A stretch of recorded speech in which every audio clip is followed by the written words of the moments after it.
Rick Harrison is the savvy celebrity you know. He's 60 years old now. However, many people are unaware of how difficult and depressing his life was.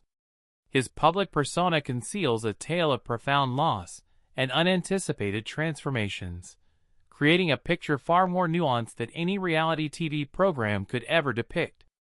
Rick's early years were significantly impacted by his seizures, which began when he was 8 years old. His severe grand mal seizures caused his body to tremble violently and tore muscles in his legs and back. These severe seizures kept him in bed and prevented him from attending school for extended periods of time, preventing him from walking for a week or two at a time. However, this physical constraint would unintentionally ignite a lifelong passion that would influence his future. During his adolescent years, when he was 14 or 15, Rick experienced even more terrifying events. He would lose his sight as everything around him went dark for roughly 30 seconds at a time. He was worried that alerting his parents about these frightening experiences might prevent him from obtaining a driver's license, which is a significant milestone for both teenagers and young adults. Phenobarbital was administered to Rick in order to assist manage his epilepsy. His everyday life was significantly impacted by this medicine.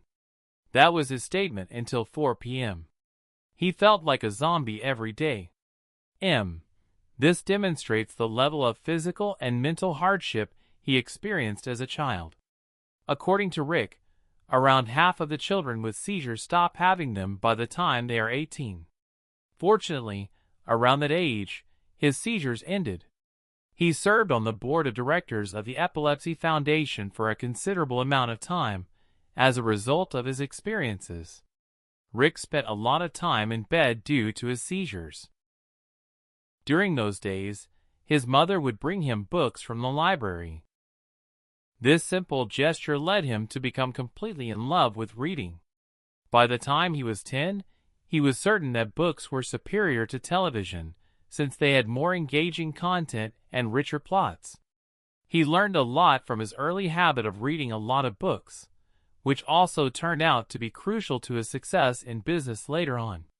There's no denying that Rick was one of the worst kids in high school. In contrast to the determined businessman he would grow up to be, he had no regard for authority or regulations at this point in his life. He moved from one side of town to the other by stealing motorbikes and cars as a form of rebellion. For weeks at a time, he and his pals would skip school and hold bonfires on the beach where they would smoke marijuana and drink beer till the small hours of the morning, all the while pretending to be going to midnight movies. One noteworthy instance was when he borrowed his dad's RV, but it broke down before he could reach Vegas.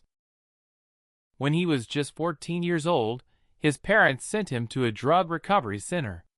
However, Rick believed he was simply acting irrationally and did not believe he was drug addicted. It's worth noting that he initially used marijuana in 4th grade. He was exceptionally intelligent, according to a test he did in treatment, because it reinforced his belief that he didn't need to listen to anyone else. Rick claims that this is the worst thing someone could say to a confident child like him. Rick's reckless and dangerous behavior was deeply and unsettlingly motivated by his sad and ongoing worry of dying young from his epilepsy. Because of his belief that, "I can do anything," he acted recklessly, carelessly, and without considering the consequences of his actions. Even in seemingly simple ways, Rick's financial acumen was evident from away. He devised a clever technique to complete his daily route with a companion. They would remove every paper from the machine, which cost 50 G each.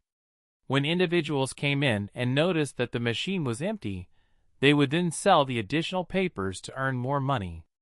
His commercial skills improved rapidly. He was one of the first individuals in Las Vegas to sell phony Gucci purses, earning up to $2,000 in a single weekend. He immediately moved to selling phony Jordache jeans, which were well known at the time and still brought him a lot of money, when others started selling fake bags. A repo man is a person who retrieves vehicles from owners who failed to make payments. It was some of the most thrilling work Rick had ever done, he thought. He claimed that it was a legal crime, and he enjoyed the high that came with car theft. He has an interesting story about the time he gave back an automobile. He utilized a special rope on his large truck to enter a Honda car dealer's garage. The owner put it on his own truck and drove it off the lot because he was attempting to trade in a truck. None of this was witnessed by anyone. His bold action demonstrates his courage and intelligence. When Rick dropped out of school in the 10th grade, he took a completely different approach. Due to two significant factors.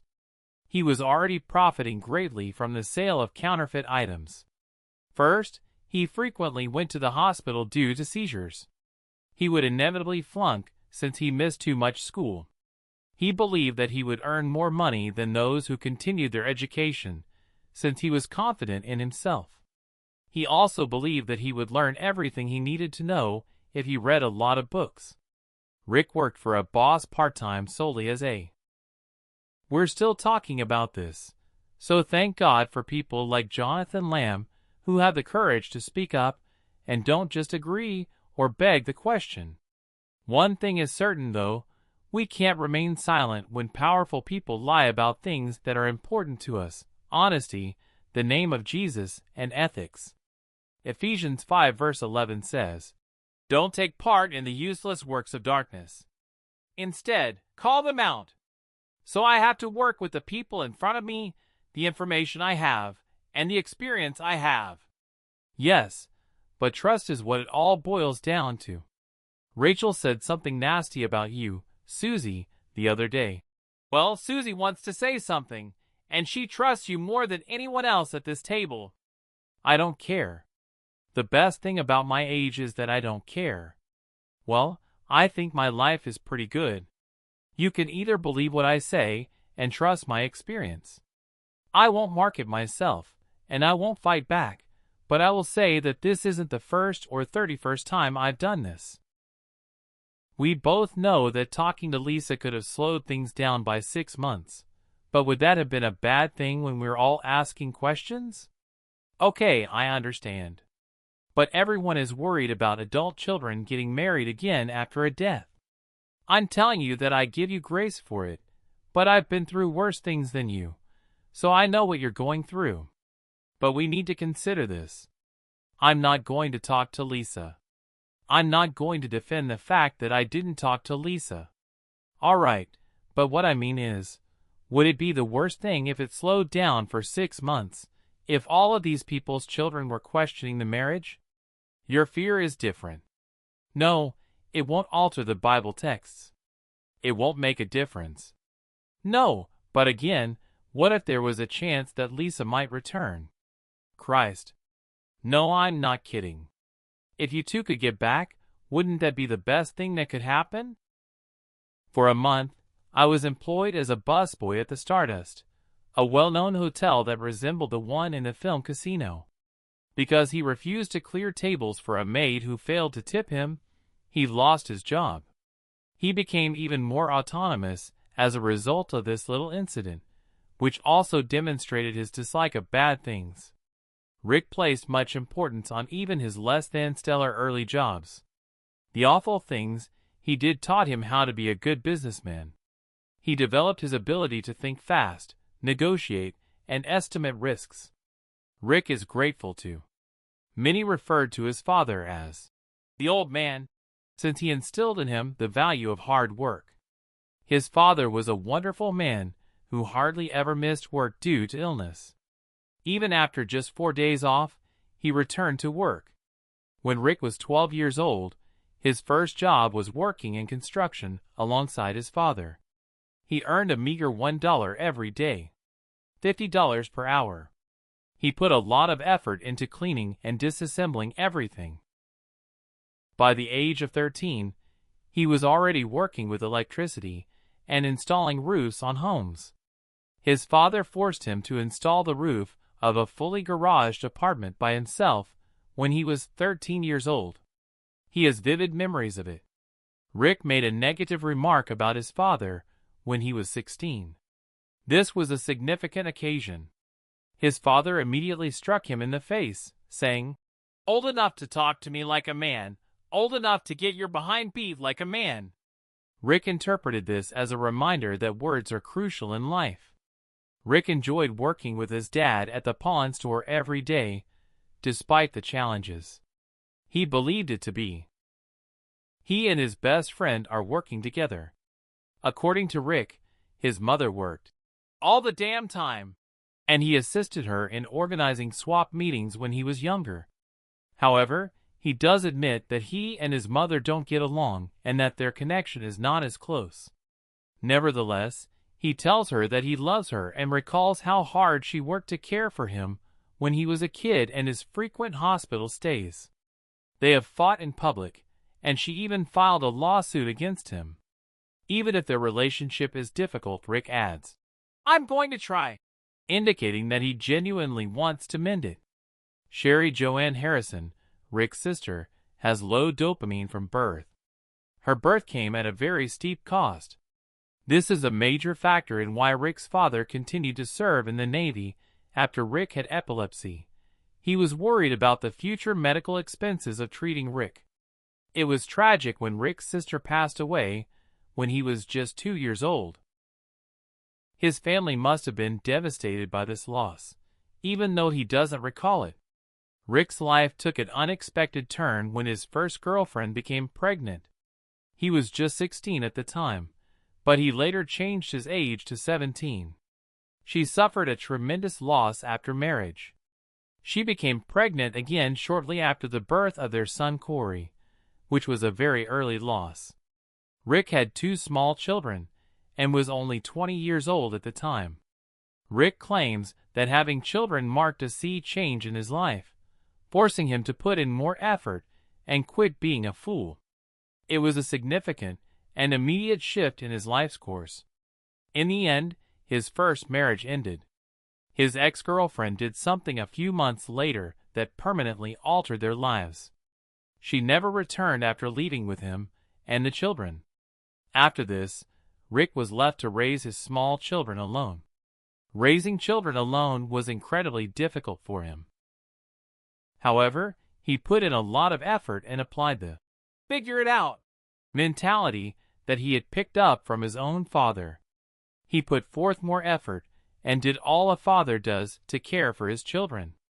After some time, Rick married Tracy, and they had a child together. After they split up, he found another woman who had 3 daughters. He formally adopted Serena, the youngest daughter, because he valued his pledge. She was informed she was a part of the total package when he married her mother. This demonstrated his deep concern for his new family.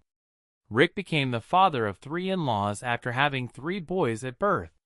He states unequivocally that having a daughter has made him kinder and more compassionate. His mockery of girls crying for no apparent reason reflects his current feelings. This new side of him was evident when he broke down in tears during the wedding of his middle daughter. Marriage. He had a tight relationship with Serena. They would chat a lot as he demonstrated how to pour whiskey or bourbon. Serena claims that his conversations with her helped her discover her passions and interests and introduced her to Rick's distinct approach to child-rearing. The greatest tragedy in Rick Harrison's life was the passing of his son, Adam. Adam struggled with several issues for a long period, beginning as a child. Rick, Adam's father, frequently took him to rehab in the hopes that he would recover. However, Adam would repeatedly take narcotics. Adam's tragic death from a fentanyl mishap in January 2024 marked the conclusion of a protracted fight with addiction. This tragic loss will always be a part of Rick's life. The worst and saddest thing that could happen to him is this. Rick is overcome with sadness as he considers what he could have done differently to save his kid. He thinks about him every day, and that much is obvious. He claims that in an attempt to help Adam become clean, he has done everything, even locking him up. Adam, however, was glad to be able to use narcotics once more and called his brother from prison. This demonstrates the severity of his addiction. Rick claims that he didn't anticipate the OD and that dealing with children is difficult. He uses his memories of his happy times with Adam, his other children, and his 4 grandchildren as a coping mechanism for his grief. He learned to appreciate what he had from this difficult situation, because you won't always have it. He also wanted to spend as much time as possible with his friends and family. Rick, who was 22 at the time, was informed that obtaining a pawn license was very impossible. He discovered an ancient city regulation that said that 1 extra license would be issued after the city reached 250,000 residents. This continued until Rick was informed that the city had reached that threshold in April 1988. Despite the arguments, Rick appeared in court with a lawyer and demonstrated that he was the first to receive the license. He simply had to pay $50. Since his passing, the regulations have changed, and rights now cost millions of dollars. The license went to his father because of the way things used to be. Rick believed he had earned a fortune. Rick filled the gold and silver pawn shop with eccentric, knowledgeable, and fascinating people, which helped to make it popular. He displayed items like Super Bowl rings and Picasso paintings to attract attention. He put Super Bowl rings on eBay and set the prices extremely high to attract attention in order to obtain free press publicity. He added, "world famous," there because the building even said that. Rick had been told that no one would watch 4 obese men at a junk shop, despite his repeated attempts to get a reality show. He developed a pilot and signed a 1-year contract with HBO, but the network never used it. The pilot was terrible, he said. Rick was shot without a deal by 2 young film students after HBO. They provided TV stations with DVDs. Rick was contacted by a little company named Leftfield Pictures. Rick was able to quickly get NBC Universal to film. His dad wasn't certain. History Channel's DVD player broke, so someone in charge immediately commissioned a pilot. Even more popular than NFL games, Pawn Stars was the most watched show on History Channel when it debuted in July 2009.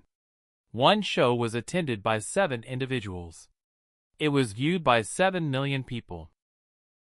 Every time Rick watched himself on TV, he recognized a flaw in himself. After the event, it took a lot of people to keep the throng in check in the shop. The network wanted Pawn Stars to be more dramatic, but Rick insisted that it remain a family show. He believes that it became renowned because it was taut and truthful.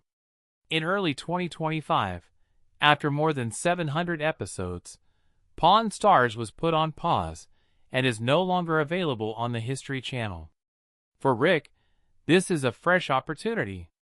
Now that he is a free agent, he has received requests to work for other shows and his own podcast. Rick Harrison claims no one knows for sure how much he is worth, but people frequently speculate.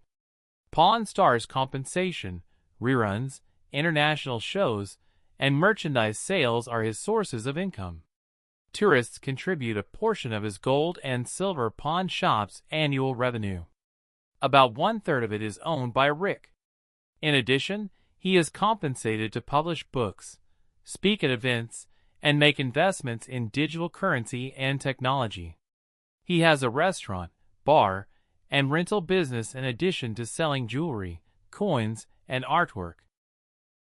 Rick invested in Dragonfly Energy because he wanted stronger batteries for his ranch's electrical infrastructure in Oregon. He also created Pawn Plaza, a dining and shopping destination, around the shipping barrel-made side of his establishment. Since the buildings are considered mobile homes, the scheme offers him significant tax benefits. As a result of the building's perceived rapid decline in value, he simply needs to pay property taxes on the ground, and his taxes decrease. During his vacation, Rick purchased 80 acres in Oregon, which he now owns. This ancient forest has large trees. He built a residence for the caretaker and another for visitors. He repeatedly rebuilt a 1952 turbine to create his own electricity, giving it the appearance of a miniature Hoover Dam. He installed windmills and power plants. His preferred spot to live is a little out of the way, in the middle of nowhere. About 4 months of the year are spent there by him. The property features a large shop where auto components may be fabricated, a sawmill, drying ovens, and welding equipment. Rick hasn't searched for the 1,000-pound meteorite that is rumored to be hidden nearby. Rick has a large collection of automobiles. He still has the 1966 Crown Imperial that he and Corey repaired for his father. Among his vehicles are a 1940 Plymouth, a 1947 Power Wagon, a 1940 Chevy, and motorcycles. He also drives a Volkswagen thing around his ranch after fixing it up. He enjoys working on his autos after work. Since his early years, Rick has been an avid reader, a habit he has maintained for the past 30 years or so. He spent 3 to 4 hours reading every night, usually about history and science.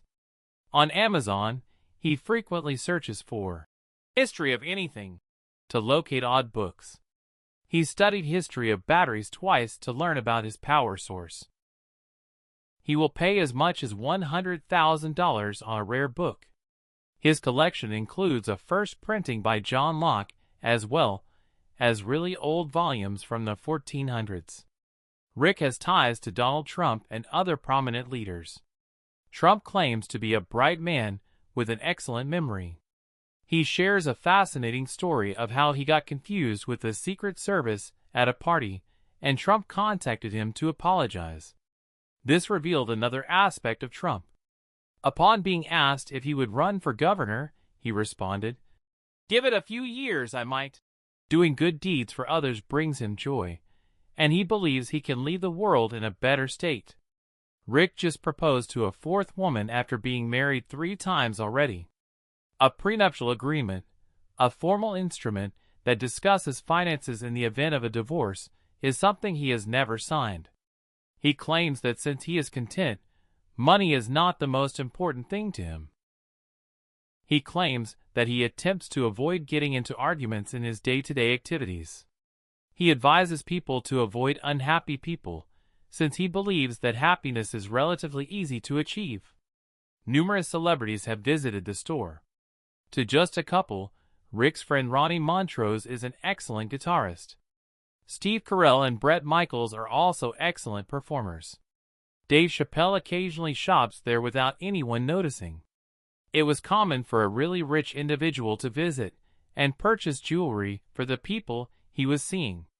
The finance minister of a Southeast Asian nation once made an attempt to sell items that the government deemed significant. They refused to return them to Rick unless he received payment. Sometimes a person with a trust fund would pawn items to make ends meet for the remainder of the month after betting away their $27,000 monthly check. Rick believed that taking a thief's license was a greater punishment than a day or 2 in jail. Therefore, he would do it when they were caught. He has been involved in numerous altercations at the shop. His face was broken once. Because gold teeth are made of gold, Rick purchases them. To remind himself not to be too proud, he wore a phony Rolex watch for 5 years. Since he believed that rings were just objects, he altered the sizes of other rings using his own wedding rings. When he sold the first Patriots Super Bowl ring, he made a lot of money. He adores his 1,200-year-old Viking jewelry, which was a Viking treasure. He had the O2 J Bronco on the show, which he believed had bad luck or bad mojo. Along the road, Rick Harrison has experienced both a lot of amazing success and some very terrible experiences. He experienced numerous health issues as a child. He later lost his son, which was heartbreaking. But his spirit has always been strong. This man's life demonstrates that one may find purpose and perseverance even when negative events occur and life takes a turn for the worst. His commitment to his family remains unwavering, and he continues to follow his own path.